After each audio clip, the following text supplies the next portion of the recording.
तर hello guys, आज गेलो पावाला तल्यावर, निघलो घरातनं, पोचलो तल्यावर भेटला बाया बोलता टाक डायरेक्ट उडी. टाकली डायरेक्ट उडी टाकली, निघलं बाहेर. नाही पुलअप मारते मी, जाईल तिथे जिम करायचे. पोरा सगळी माझी मजा बघतात, करते काय मी.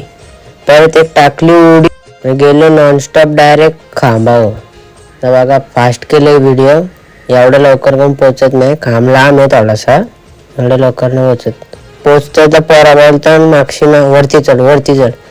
मग धरली रस्सी आणि चढलो डायरेक्ट वरती. आता वरती कसं चढता येईल, लय मुश्किल आहे. चढलो वरती आणि केली थोडीशी बॉडी फ्लेक्स, दाखवली पोरांना बॉडी दाखवली आणि मारली उडी आणि परत आलो. इथं आलो बघतो सर्विसला लोलावला पोर आहे. नाही मग सगळी परंपरासाठी मेन व्हिडिओ काढली सगळ्यांची. ही व्हिडिओ फिक्स असते आमची दर पेरीस. व्हिडिओ काढली आणि जाताना दोघांचा बघायचं होता. आणि आजसाठी एवढंच गाईज, लाईक फॉलो करा, सपोर्ट करा.